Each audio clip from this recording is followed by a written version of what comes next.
This is a 7.4 liter LSX. One of the most legendary V8s of all time. This thing has a reputation for being powerful, robust, and most importantly, swappable, which is why it's our choice for the engine we're going to be dropping into our Ford Ranger race truck build. And to get a better understanding of what makes this engine so great and so swappable, we're going to tear down this brand new crate engine and rebuild it. Yeah, that's a good idea. Yeah, that doesn't make no sense.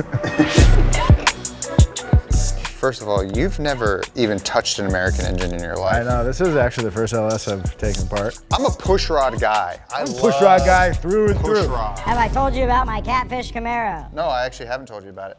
I own a Catfish Camaro. I do know that. Ooh la la. Nice and clean. Think about the size of hot dog this could hold. Okay, so we have our valve cover off and we're looking at our rockers and our valve springs. We have an exhaust valve, an intake valve, exhaust, intake, exhaust, intake, exhaust, intake. Which all exists inside of one of our heads. On the back side of this rocker, you have your push rod. That push rod is coming in contact with our camshaft, and that is what's timing this whole entire process so that things are opening and closing at the right time. Now, typically what you see in a modern engine is a dual overhead cam setup, which looks like this. The intake valves are driven by their own independent camshaft, as well as the exhaust valves. If the engine's a V8, that means there's 2 additional camshafts on the other cylinder bank driving the intake and exhaust valves on that side. That's a total of 4 independent camshafts that all take up space and all have to be working. In a pushrod configuration, you're able to get super similar functionality from one camshaft, which means that the engine has fewer parts that could be prone to failure, but more importantly, it means it has a reduced footprint. So you can fit it in some incredibly small spaces that were never designed to house a V8, like a Miata. Okay, as we take this thing apart, it's gonna be very imperative for us to stay very organized. And we're gonna have our best man on the job organizing our hardware. Jimmy. Oh, okay. Jimmy! We have a pushrod engine, which is much less complex than an overhead valve engine, I would You could say that. So I think because of that, it's gonna be a lot easier.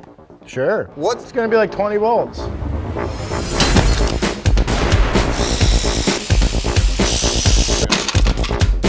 Okay, now this is the guts of the engine. What are those, pushrod guides? Yeah, we're pushrods. Yeah, this is factory GM duct tape. Part number 69. All right, check us out. This is how you start your supervillain arc. Only a couple hairs. Okay, that's sorry. Look at those brand new pluggies. They didn't even test fire this engine, huh? I think they got it figured out by now. Okay, we're taking our rocker arms off now, which basically transfer the power from the push rods from the cam over to the valve springs to actually actuate the valves.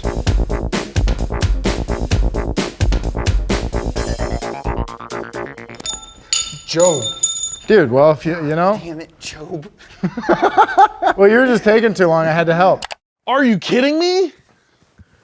That pushrod almost gave Jeremiah a stress-induced heart attack. Sounds like he could use a break with Onyx Off-Road. They're celebrating National Stress Awareness Month. Did you know that was a thing? Because I didn't. Save 30% on a premium membership or a whopping 50% on an elite membership. You can explore 650,000 guided trails across the US, Canada, and Baja, with each trail color-coded based on its difficulty. You can see real-time trail conditions, check public land boundaries, navigate offline, and even build custom routes that you can share with your friends. Let's get rid of the stress and download Onyx Off-Road to go enjoy beautiful outdoors as well as some beautiful savings.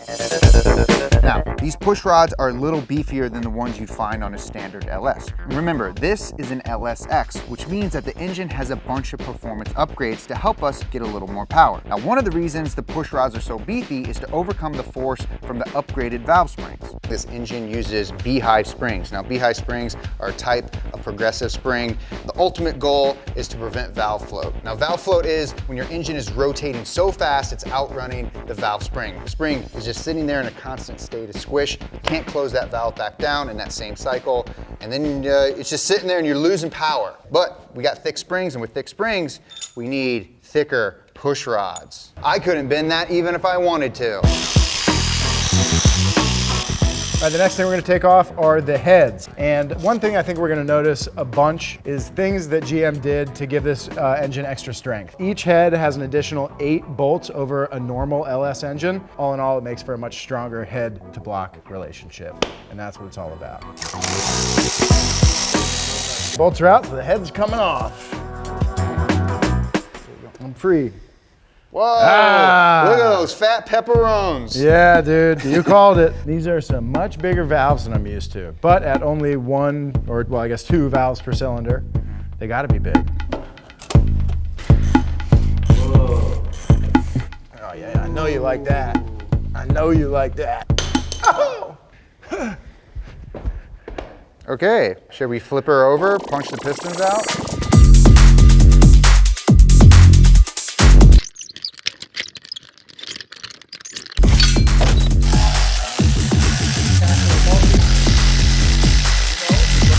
I'm not gonna throw it away.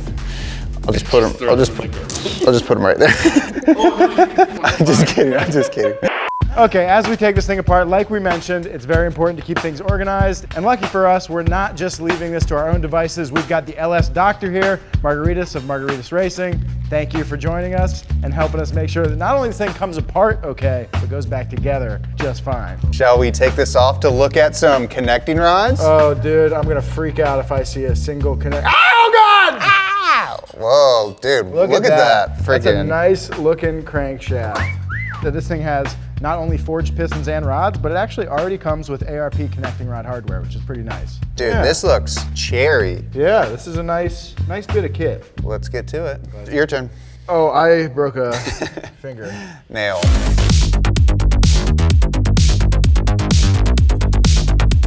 What the hell? What do we got? We've got a bunch of wear. Something got closed up in there when they were putting this thing together.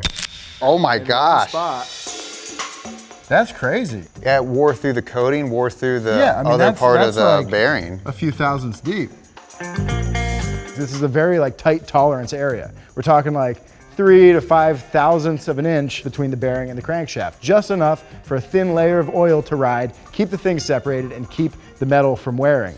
We've already got wear. We've got some bad wear. So one thing we always do in the show is you take your fingernail and rub it against the bearing to see if it catches. And if it catches your fingernail, you got a deep cut. Of all the engines we've done here at Donut and Broken Apart, this is the worst. Yeah, with 0 miles on it. And I know what you're thinking. Oh, well, it's because you guys were spinning the engine around by hand with no oil in it. This definitely didn't get better with us spinning it by hand, but that should be fine. When this was assembled, there was a chunk of metal in there, and it has dug into the bearing.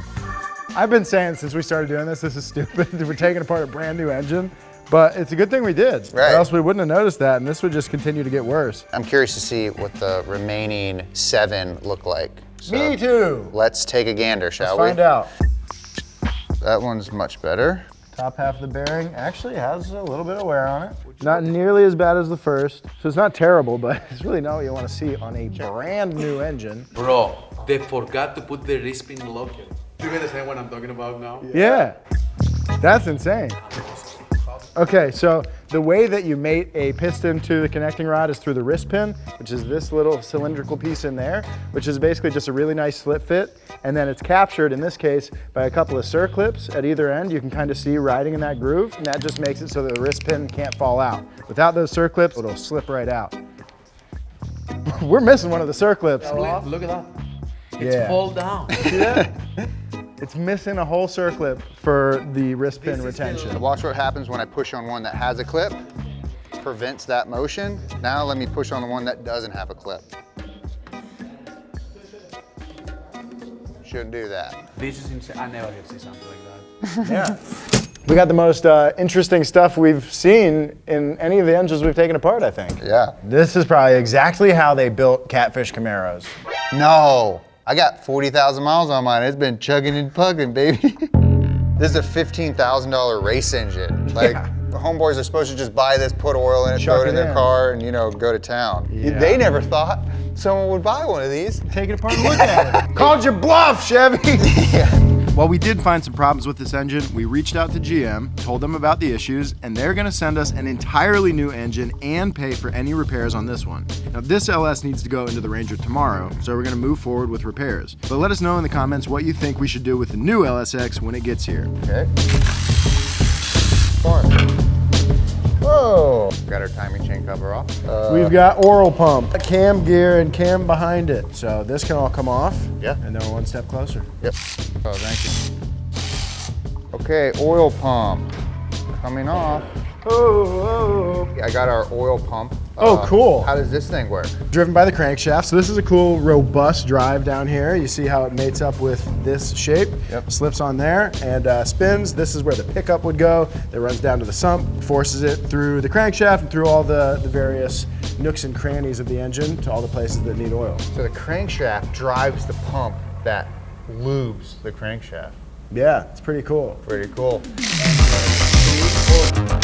So here is our chain tensioner. This allows so that we don't have any slack in the chain. So the connection from your crankshaft is directly transferred to the camshaft. All right. Jared's pulling out the camshaft, responsible for operating all the valves. Hopefully it looks brand new. This looks pretty good. What mad scientist invented this? This is cool. Okay, now we've removed our rear cover.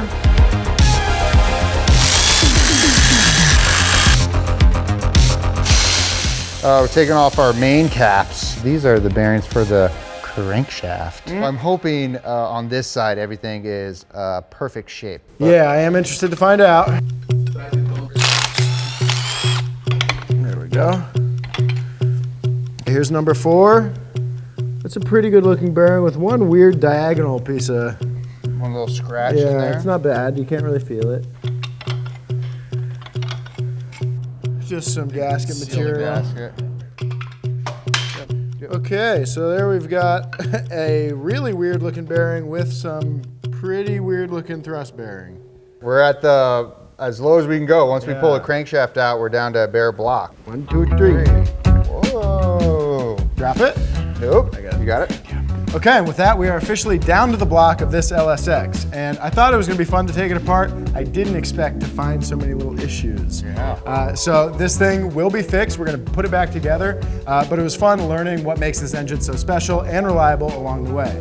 Now, the next thing we're gonna do with this engine is put it back together and then throw it in that Ranger. So make sure you subscribe to the channel so you don't miss that, and we'll get to it as soon as we get this thing back together. Bye for now.